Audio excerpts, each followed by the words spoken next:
Welcome back to another video. So I've got a very special guest on today, Shaun. Many of you may be familiar with him and some of you might not be, but I'll actually, let him explain who he is, and just a little bit, we're going to go through his strategy and what he does, where he's at currently with his affiliate marketing business, all of that good stuff. All right, Shaun, you take it away. Thanks for having us on. Basically, I'm Shaun. I've been doing this as a hobby since about 2012 in basically different versions of internet marketing. And then in 2017, I tried to do it full time and quit my job. Been hit pretty much by every black hat update and pretty much moved into white hat projects and still kept getting hit by Google updates. So I went back to black hat and scaling into affiliate blogging right now. And that's pretty much present day. All right. And you said obviously that you used to work a job. I always like to dig into a person's background, because sometimes it kind of, pans out to why they become successful online, or gives them like a fast track in that sense. If you're happy to share, I don't know if you are, what was your previous job, and do you think you've got transferable skills from that? Oh, 100%. I was an engineer in the Royal Air Force. So fault finding I basically worked on a deployable radar unit and a satellite communications unit. So wherever we needed air power in the world, we deploy and provide the radar picture. So basically the fault finding from there it's not necessarily similar because you're looking for different faults, but the transferable skills of fault finding and realizing chances are you are going to fail a lot before you get something that works and fix a problem. That's definitely helped me moving across from the military to affiliate blogging, 100%. That is brilliant, because essentially what we do is almost the same thing. We're working on identifying areas that need, attention. Yeah, definitely. Yeah. What was your reason for getting into affiliate marketing? Like, I mean, obviously, like with many of us, there's so many different business opportunities when you come online. There's drop shipping, there's this and that, Amazon FBA. What was it that kind of attracted you to affiliate marketing out of all of those? I didn't actually start with affiliate marketing. So I started with Black Hat YouTube with mass uploading for CPA. And then I went to churn and burn parasite SEO, which is basically leveraging domain authority of stuff like Amazon. So I'd have ghostwriters make Kindle books for us and then put them on my Kindle. And then from there, I went to basically churn and burn still, but it was my own self-hosted domains, and that was kind of like churn and burn blogging, I guess, where you have like 6 months to rank and make a profit, and then Google kill the site. It doesn't really work anymore in my experience, and then from there I just moved into affiliate blogging because I was through the evolution. I was very close to what I do now anyway, so it was just a natural progression from churn and burn stuff into what I do now. And when you say like Google would kill the sites, is that like at the next update each time when the algorithm changes? Yeah, mate. So right now the Penguin algorithm's real time, whereas basically for the first 4 or 5 years of me getting into this, they had the algorithm, but they didn't have the hardware to police the internet in real time. But now they do. So I remember it being a bit longer than 6 months, but I've seen a few people talking about it saying it was every 6 months, but I can't remember it was that long ago. But you'd have a window of 6 to 8 months, something like that, to rank your site as quickly as possible, knowing full well on the next update, Google would punish it and you'd lose all your traffic. So you could be really aggressive with your link building. It was basically factored in that your domain would die on the next update. Yeah. So you do everything within your power to get as much money out of it until that point. Yeah, man. I've seen some very creative strategies what people came up with for that kind of stuff. All right. And just if you're happy to share, what are your current earnings as of present? And what like kind of stages have you been at previously? Because I know you've been in the game for some time now.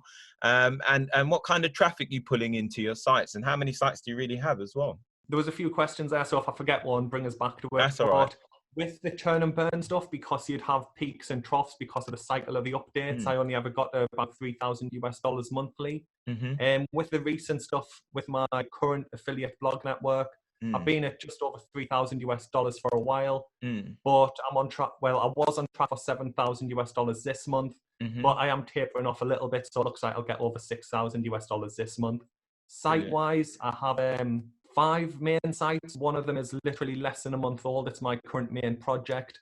I've got one that I made in January that basically I made it in January. I don't know if you're experiencing this bug in Search Console where Google won't index your pages, but I made it in January and didn't realize it was suffering from this problem of its pages not being indexed until the 9th of this month.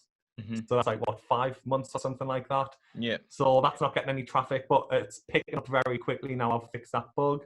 The majority of my income comes from 2 sites, and the 5th site is an old site that was hit by the Medic update. And then it's also the site that got hit by the Amazon commission changes last month as well. So it's only making like $100 that site now, unfortunately. Okay. But if we can focus for the following of this video on one of your sites, you can select that by choice, and we'll focus the rest of this video on that, so people can actually, you know, take away and potentially apply some of your methods to their own business. Yeah, no worries. So just touching back on your previous history, like, where did you actually learn how to do SEO? Like, I know there would have been many varying sources, but who do you actually focus on in this current climate? Who do you learn from, or is it from yourself? Like, how did you learn it? What courses did you take? I've never took an SEO course, and right now I don't really listen to anybody else because I'm just building positive feedback loops of stuff I've tried. Because you see people say, "Oh, try this," and it's very vague, and there's a lot of factors at play, so I rely on my own information. But back when I started, before Penguin went real time, it was a lot easier than it is. The sandbox was only a couple of months, like literally 2 months, if that, especially with the black hat tactics. So it's basically just progression from then. There's a forum called the GSA Forum, basically a German company called GSA. They basically make the majority of the black hat tools. And I was on their forum and I was just talking to people because it was a really small, kind of like a family community initially. So I was just on Skype groups with that, and they were saying, "Oh, try this," or "You've got this setting wrong, tweak it to this," and it just scaled from there. So they helped us initially, and then just trying different things and scaling up to where I'm at now. Brilliant. And what would you say your plan is? Like, are you looking to just build a portfolio of sites and keep that for cash flow? Or are you looking to potentially sell off some of those sites and, you know, go into flipping, or do a bit of both? What's the kind of general plan there? Or are you just taking it as it comes? Right now, I'm planning on keeping my current sites. I was offered $94,000 for 2 of them like 2 months ago, and I chose to keep them. But the site I started this month, I'm planning on focus on that for a few years to see hopefully how big I can scale it, and then I'll probably sell that one. But my current sites, I'm just planning on keeping them for now. All right. So what we're going to get into next is just dig into your kind of strategy and approach to SEO, affiliate marketing. The first question that I have for you is, do you use expired domains, or are they brand new domains registered for each of your sites? These days, it's all brand new domains registered from scratch, even before. So I'll come up with a domain name, and I'll copy and paste that domain name into Wayback Machine to see if it's ever been used before. I know it's very, very unlikely, but I've actually made 2 websites on domain names that have previously been used. So there's always that little step I take. I'll make sure the domain's available, then I'll copy and paste that into Wayback Machine to check the archive for that domain to see if anyone's ever owned it before. I have used expired domains previously, but in my experience, the Fred update in early 2017. It's an update from Google that, in my experience at least, it changed non-niche link. So basically what I used to do with it, I'd make a PBN of, say, someone would be running for office, like a politician, and then they'd be unsuccessful. They'd drop that domain and I'd buy it once it expires. And because it gets a lot of links from newspapers and stuff like that, that link juice used to still be there. So you basically buy the domain, repurpose it to your niche, and point links at your site. In my experience, the Fred domain turned that off. So if the links pointing to the PBN domain are not niche relevant, it does not pass link juice to your new niche. So say the links are about politics and you're blogging about like weight loss or something like that, it stopped that happening. And I know a lot of people from the Black Hat community report the exact same thing. And the only person I know who still does PBNs, I was talking to him like last month or the month before, and he just spent, I think it was $15,000 on one domain. And that's no rights to the content or anything like that. It's literally just the domain name. And he only goes with niche relevant stuff, and he's doing very good. But in my experience, not many people successful doing non-niche PBNs anymore. Yeah. And for your domains, are you using like exact match, partial match, or branded domains? None. Basically, the domain I started in October 2018 and August 2019, their main problem right now, other than the Google updates and stuff like that, is that I've basically used a very, very niche specific domain name, and content-wise, until the next generation of products are released, there's very little scaling I can do on that, because I think one's got nearly 700,000 words on, the other's got over 500,000 words of content on it. And I've just covered everything I can think of. So my two newest domains, I guess it could technically be classed as brandable domains, but that wasn't the intention. It was just very broad domain names. So once I'm done with one niche, I can move on to the next one without having to do all the initial link building and wait for the sandbox period. So I just keep the domain authority, site age, and push content for the next niche. And that's my strategy moving forward. Brilliant. And are you 100% affiliate, or do you use ads? And if you are using ads, what networks are you with? Right now, I have AdSense on like 10 pages, but basically right now over 95% of my income is from Amazon. And because of the commission changes last month, I'm diversifying as quickly as possible into display ads. But with my older sites, I'd only have informational content on it to basically dilute the informational intent content and the buyer intent content. So instead of just being a blog about best, I don't know, microphone for Zoom, for example, it'd be like how to set up a microphone with an iPhone for Zoom and stuff like that as well. But I didn't actually do keyword research on the informational content. And it's not even that long either. The focus was to make money with affiliate stuff. So I make like $50 a month with AdSense and like thousands of dollars with Amazon right now. But I am looking to diversify that as quickly as possible. For your niche selection, say, for example, if we take into consideration the one site that we'd like to focus on, how do you go about picking a niche in this current climate? You know, like what are some of the things that you look out for? Right now, and I'd recommend everyone just starting out does this. It's been one of my hobbies for 5 years or something like that. It's not like something I do a lot, but I am pretty knowledgeable on it. So I could literally sit down and churn a good article out in about 2 hours about a lot of topics in there with minimal research needed. Because essentially, with doing it as a hobby, I'd already built that research up over time. If you're blogging about an article niche you don't really know about, depending on what you're writing about, the research can double the article content generation time. So I'd always recommend go with something you're experienced with, or that is your hobby, you're interested in, something like that. And that's basically my strategy. Just churn as much content out as I can myself without having to pay writers to do it for me. So you don't essentially evaluate, I mean, other than your common knowledge of like, you don't do any technical analysis when it comes to niche research. Is it just your general idea of like, okay, this would be competitive, like, or, you know, because I can kind of just know, oh, this would be more competitive than something else just from general knowledge. So I choose a niche. So when we'll focus on the site from August because that's my highest income domain right now. When I chose that site, I basically said, all right, what do I know well enough to write 500,000 words of content about or something like that? So I had a little think, came up with it. Actually, the first niche I planned failed because I basically chose a niche, started doing keyword research. I was like, this is too high competition for my link building strategy. So I went on to the second niche, which is the one I actioned. Said, oh, let's try this niche. I know it quite well. I can easily turn out content for it.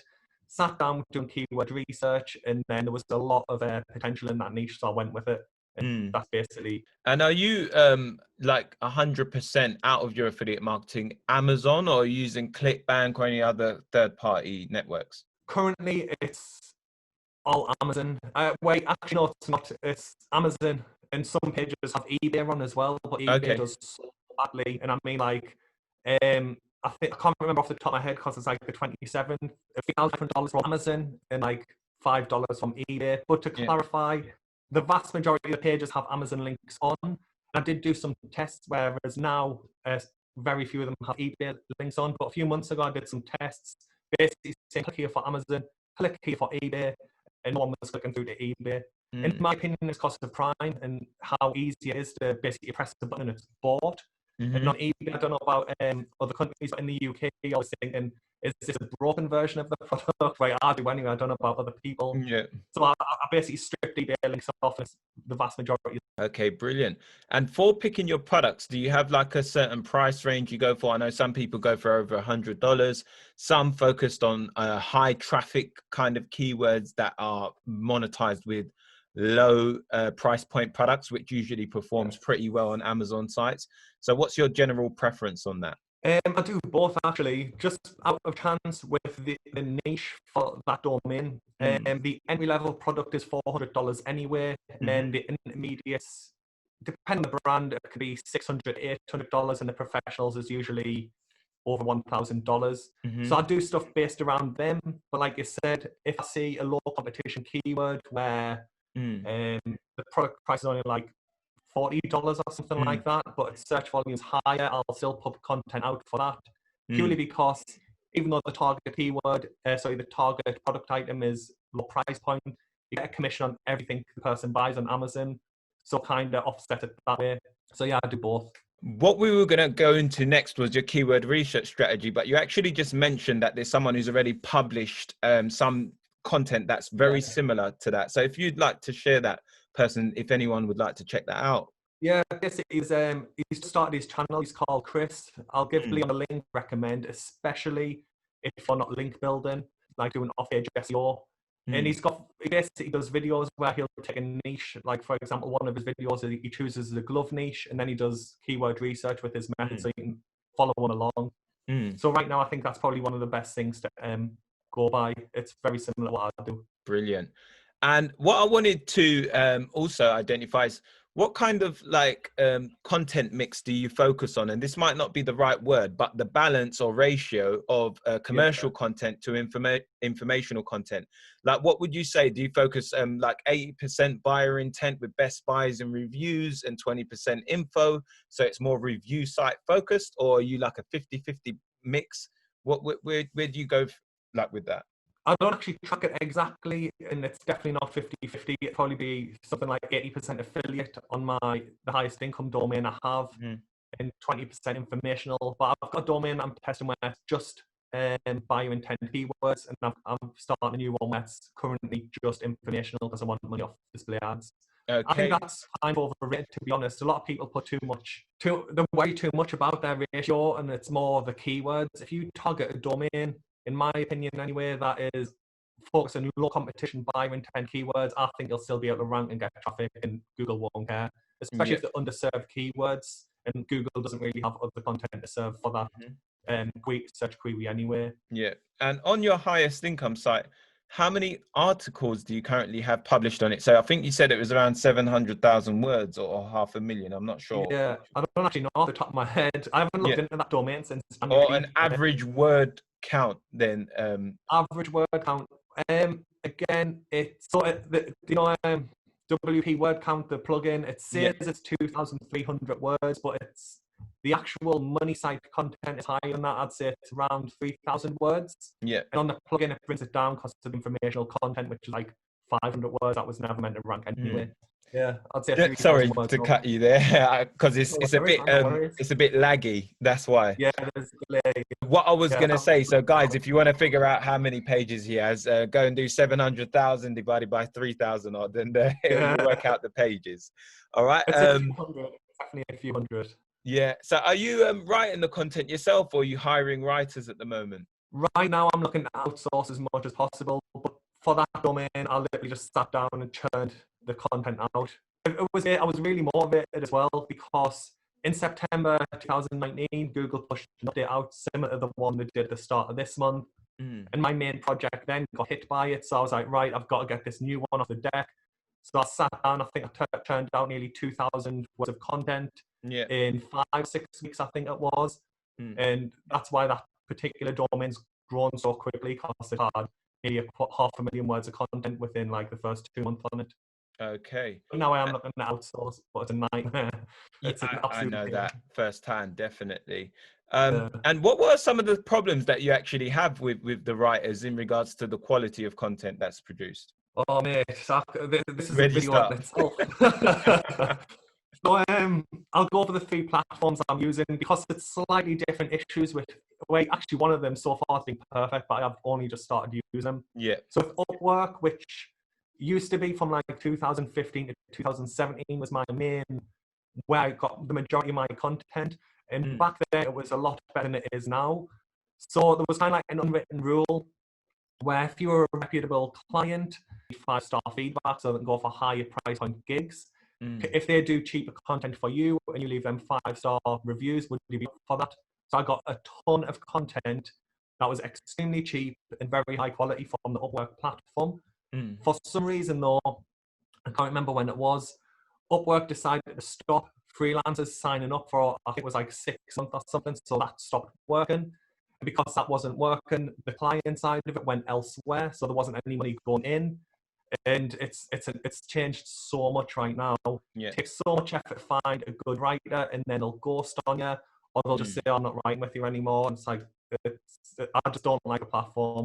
And I'm a writer, and it's kind of been okay, but there is some problems. I've seen a few people talking about it. They updated their system, like I think it was just over a week ago. Yeah. So there is bugs. So literally the other day, I had one of the writers I've been working with for a few weeks. She had to cancel a job and put in the reason for cancellation. When I click this job, I just see an error message, and that's the only way she could let me know. And then I ticketed their live support, and I still haven't got a reply. I ticketed them last week as well, saying there's a problem with the system. Yeah. And it's been a pain. And iWrite is a bit of a gamble as well because it's a lot more restrictive than Upwork.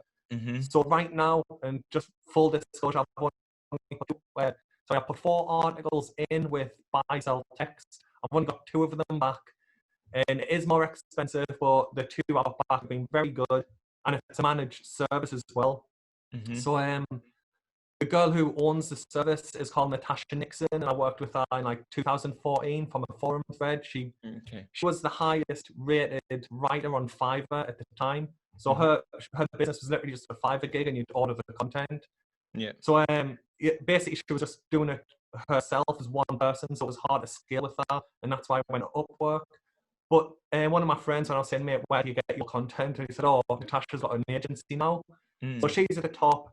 You send your orders to her.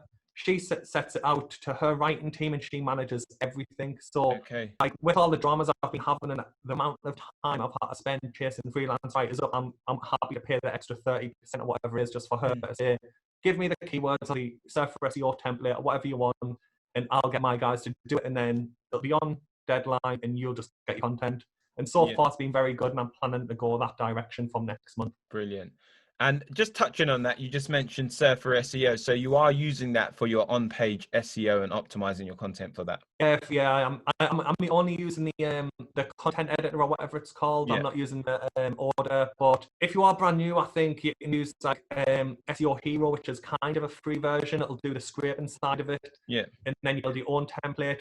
But it saves me so much time, mate. It really does. Have you used it yourself? Have you? Like, are you familiar? I just put your keyword in, click build, and then it takes like a minute, as opposed to a long time to build the template like it used to. Oh, the content editor on Surfer. Yeah. I've got a subscription with Surfer SEO. Yeah, I'm a big fan. It saves me so much time, man. It really does. Right now, like I mentioned, I've been talking to people on Reddit. My main bottleneck right now is time. So anything, if I've got to pay more money, but it gives me more time, I'm happy to do that right now because I need time to scale. Do you use Surfer to also determine the length of your content? How do you analyze and kind of figure out, okay, well, I'm about to write this article. How long do you write it, sort of thing? You know, how do you figure that out? So basically, right now, I prefer longer content, but it works out the average thing, and it'll suggest something for you. And then I basically take that suggestion and increase it to the next bracket that my writers can deal with. So, like, for example, on buy-sell text, I think they offer, I think it's every 250 words, it's like 250, 500, 750. So say Surfer gives us a suggestion of content length of 1,300 words, I'd up it to 1,500 words, and then all that content. It's literally, I've got no data to back that up or Yeah. anything like that. So you're That's just about what I'm 10 to 15% over the average. Wait, it might just say, I don't know, like we suggest 1,450 words for this, and Yeah. it'll up to 1,500. So it's variable. But that's Oh, just is what it? I'm doing. Okay. One last thing about your kind of single page on-site strategy. Very specific question, but how do you go about optimizing your meta titles? So, obviously how I you show don't. up in Google. Honestly, I don't do it. Like, there's a Mm, lot of people say, "Oh, do you use an SEO plugin?" And like, no.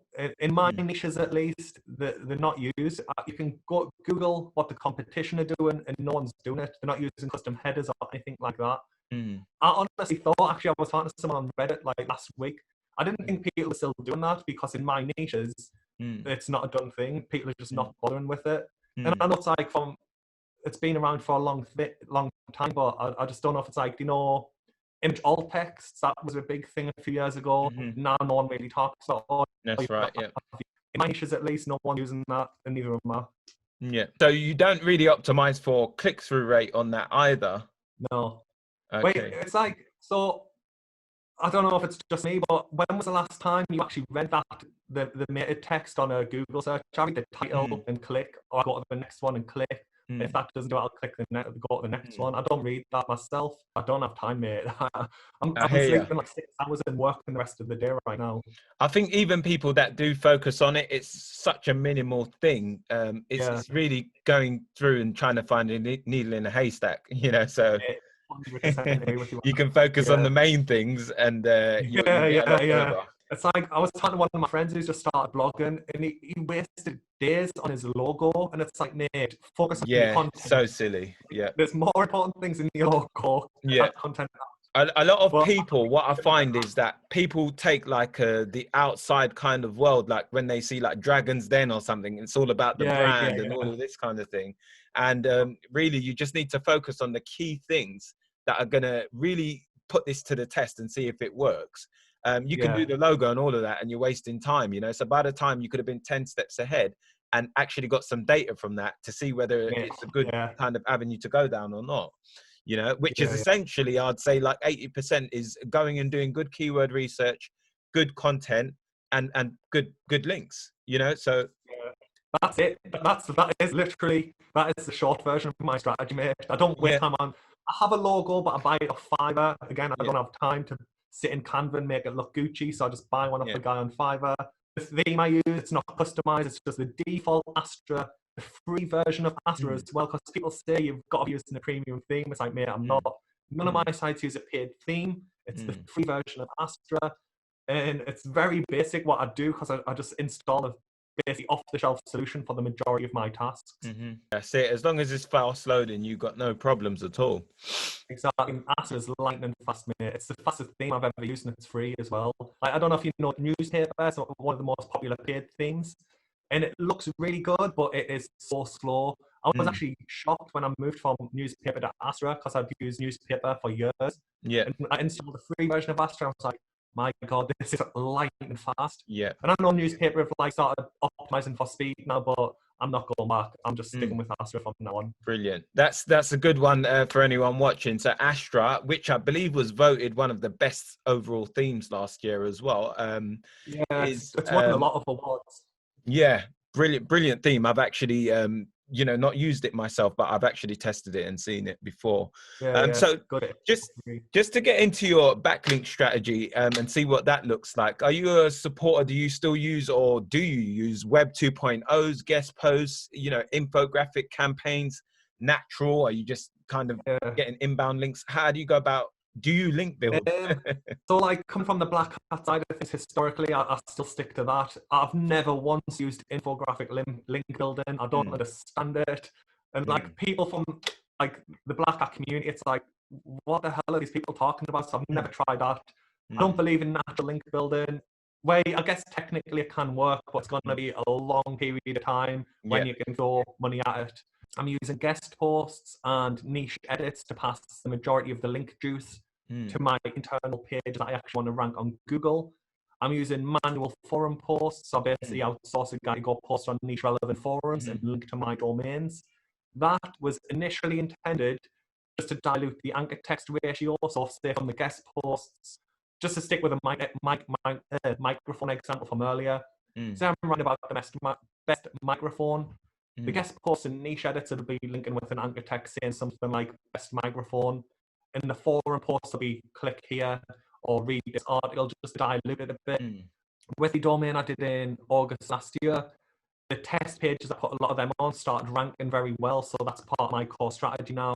And literally this week, I've started looking for a guy to do link building with, because what I mentioned earlier, the coverage bug in Search Console, it's making it a nightmare to index non-contextual links. So depending on the amount of content on the forum post, I was looking for Web 2.0s purely to replace the forums as a way to dilute anchor text, and it's a longer article, it's contextual, so hopefully it'll be easier to index. Yeah. But that's pretty much all I'm using.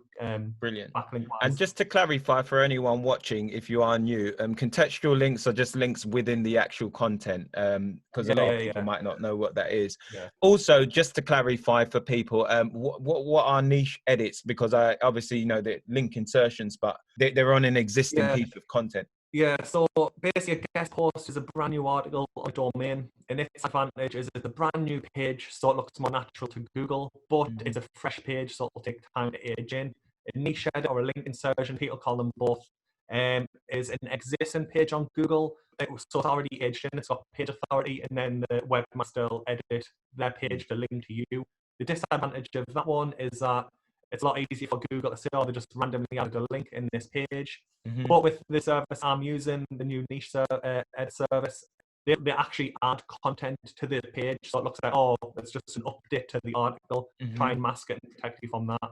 But they both got advantages and disadvantages, but you just got to wait. Do you have a ratio that you work on for that, or are you just, as and when, like, do you have like two link insertions or niche edits, or two guest posts? No, how do you work that? I don't have anything like that. It's because I get them cheaper if I buy in bulk. So I just go to the guy and say, oh, what offers have you got on for bulk buying? And I just buy them. It's like, that's literally it. Budget, oh, like, sweet, the deal, there's the money, crack on. And you're focusing on linking those out to your money pages, I'll take it, direct to the money page. Like, I don't really do silo or anything like that. I know people do it and link to their homepage, but I don't. I link to the page that I want to rank in Google with my off-page efforts. Brilliant. Okay, and internal linking, you've just explained that. So you obviously just, do you use any plugins for that, for internal links, like Link Whisperer or anything? No, basically internal links, I only link in the content where relevant to other articles. So it's basically as I'm editing the thing, I'll put the affiliate links in. If I see somewhere where I can link internally to another page, I'll do it. Other than that, I don't do it. Yeah. Brilliant. All right. So that's your link building strategy. And you've gone a bit over anchor text as well, which is brilliant. What I wanted to ask as well is, do you have any kind of methods for people who are new, who are trying to get out of the sandbox? Do you actually apply any of your link building strategies to that? Or what is the average span you actually expect for your site to take to come out of the Google sandbox, if you believe in that? Yeah, 100% believe in the sandbox. In my experience, it depends on your niche. Most of my domains have started to get traffic around the 4-month point, but I've seen one, or I think it was 8 months. One of them was a lot longer than the 4-month period, but it was a slightly harder niche. And I kind of slacked off on it as well with link building. But I have seen people say it takes up to a year, but I've never experienced a year-long sandbox. So I definitely believe in it, but it's usually around the 4-month time for me. But again, that's with my method of stacking a lot of links on the very go, from the very start. And what are some of the biggest problems that you would say you've experienced along the way, like right now, whether it be or previously, that you've overcome with? Well, I haven't overcome them. The two recent ones is the Google 4th update from the start of this month. My main site's down 20% traffic. And last month we had the Amazon affiliate commission changes. Thankfully, my main sites, they were in the, I can't remember what it's called. I think it's like the 4% niche, the one at the bottom where it's like tech, or they call it something specific. All of the categories, I think it's called actually. Most of my money comes from that category, so it was 4% before the cut, and it's 4% now, so I didn't take too much of a hit. The domain that it was in, that was affected by that, was not making much money anyway, so it's down like 60%, but it wasn't really making much money anyway, so I wasn't too fussed. But like I've got no control over that, so I can't Yeah. fix them other than to like try and move to other affiliate programs.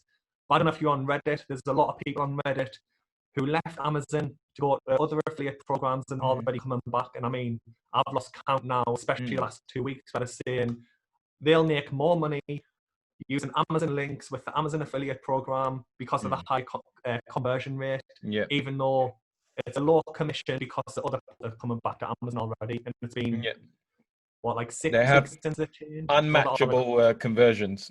It's a what? Yeah, exactly. Amazon puts so much money. Like I don't even know another platform where you literally just click the button and it's done. Yeah. It's so easy, and with Amazon Prime got a lot of trust with Brandon as well. So yeah, I don't think anyone's gonna be able to beat Amazon anytime soon. Yeah. With all that said, what would you say your strategy is now, like, for scaling your sites and taking them to the next level? Is it content focused or link focused, a bit of both? Yeah, my newest project that I started this month, its job is to diversify income. So it's based around discard content right now. It hasn't got a single buyer intent keyword on it yet. But literally, that's what I'm doing after we're on here. I'm going to start researching some buyer intent keywords for another affiliate program I found that it's not on Amazon. It's like a direct merchant thing. So I'm going to start buyer intent keywords on that, but it won't be Amazon based because I don't want to leave myself open to commission cuts. And I'm putting a ton of backlinks out as well. Okay, brilliant. Yeah, that's really about it, to be honest, because I've been going through my series of questions, you know. But that is about it. What I wanted to say is that's been a great interview. Like, if anyone wanted to reach out to you and learn a bit more about what you do, how could they actually get in contact or follow you to see what you do? I don't have social media. I don't like it. I'm usually on Reddit. My name on Reddit is Shaun M, or my YouTube channel. That's the two. I check both every day.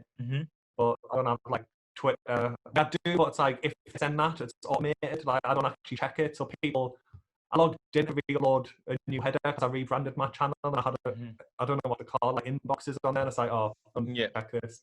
So yeah, Reddit or YouTube are the best. Brilliant. So I'll leave a link below, guys. So if you want to check it out, and just for those new people, last question, Shaun, what would you actually give for anyone watching this video who's just starting out? What should they focus on, you know, to get this and make this work, like to make this business work for themselves? Like I said earlier, with content, if you churn out 100 articles, you'll get data. If you're starting from scratch, it gives you data to work out why on some of your articles will get traffic, others won't, and you can work on that to build it up. Yeah, you can go and research keyword research methods and stuff like that to get a head start, to increase your chances of success. But I'd highly recommend content right now. A lot of people say, oh, you have to have backlinks, but one of my sites, one that was hit by the Amazon commission changes, it was hit by Medic as well. Like a few years ago, it was making $400 a month. After getting hit by Medic, it was totally white hat, zero backlinks to it. And if it wasn't hit by Medic, it would have been around 1,500. One of my other sites, I didn't build a single backlink to it until it was $800 a month. So you can do it without backlinks. It just, like I said, probably take longer and you have to go for lower competition keywords. So you focus on your content. Brilliant. Well, thank you for coming on. And guys, like I said, I'll link him out. Thank you for coming on. It's much appreciated. Thanks for having us. All right, then. Brilliant. I'll just stop it there.